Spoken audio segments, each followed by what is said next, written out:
Guys, magandang gabi. Inusap tayo ng ating kaibigang linisin itong kanyang window type aircon. So, ipapakita ko sa inyo para i-tutorial kung paano maglinis ng window type aircon. Ito ay 0.5 lang. So, madali lang po siya, no? So, tinanggal natin yung cover sa taas, yung pinaka-housing niya. Tinanggal natin yung mga styrofoam, pati yung mga hélice niya. So maganda po tanggalin lahat para malinis ng ayos yung kanyang condenser at saka evaporator. So makikita nyo, yan na po yung kanyang mga parts. So una ko nilinis yung kanyang pinaka foam, yung kanyang face cover.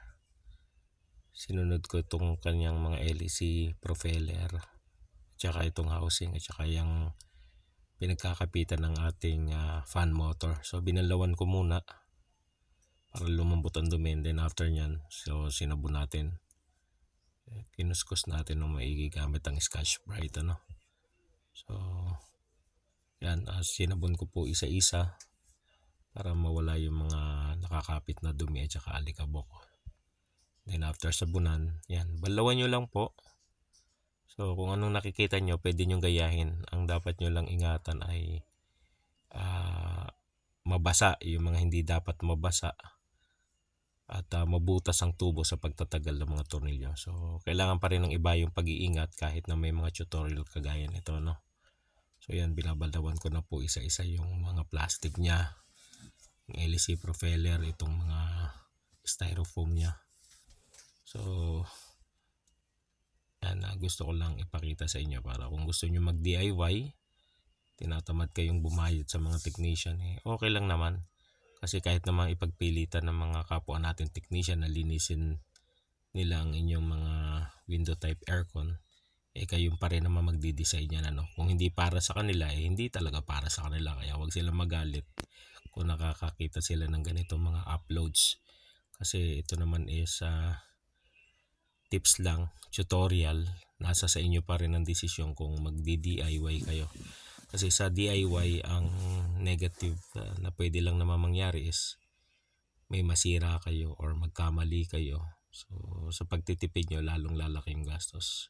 So makikita nyo yan, binabalawan ko yung kanyang mismong evaporator at condenser. So binababad muna natin maigi para matanggal yung mga dumi, no? So babad muna natin. Kailangan matagal, hindi yung isang padaan lang, para siguradong matanggal yung mga dumi na nakakapit dyan sa evaporator at sa condenser. So ingat-ingat lang po. Ako mapapansin nyo, hindi ko na tinanggal yung mga terminal na nakakonekta sa capacitor at dun sa compressor, kasi pag tinanggal natin yan, may babalik naman natin ng ayos. Pero better kung hindi naman siya mababasa na plastikan, hindi naman makakasagabal, better na wag na lang tanggalin yung mga terminal, ano, kasi mas maganda para maiwasan yung loose connections. So madali lang naman yan. Kung gugustuhin nyo kung saan nyo tinanggal, make sure na maibalik nyo ng tama dun sa tinanggalan nyo. Pero sa akin, yung fan motor lang ang tinanggal ko dyan, kasi talagang hindi naman natin malilinis yung fan motor, yung LEC at saka propeller kung hindi tatanggalin. So yan, kung mapapansin nyo, yan, nagbabanlaw na ako.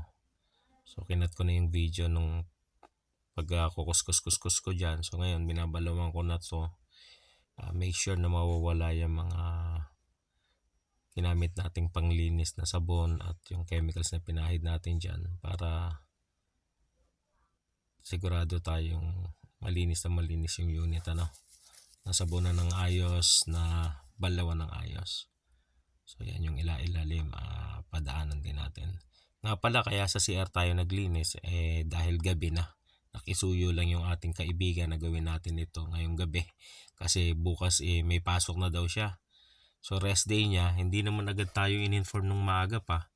Itong mga alas 6 na lang ng gabi niya sinabi. So kaya ngayon, overtime ang inyong katek. So yan, binabalawan ko pa ng maigi. ang ating condenser para talagang malinis na malinis, no?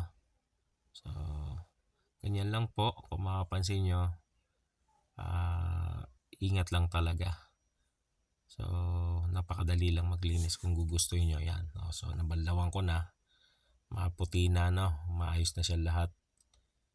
And sa paglilinis kailangan sabog lang yung tubig para hindi nasisira yung ating condenser at evaporator.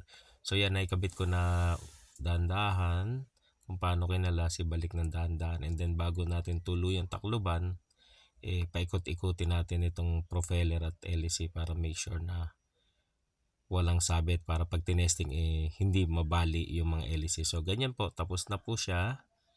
So konti na lang yan, kakabit ko na lang itong tornilyo nitong face cover, and then ayos na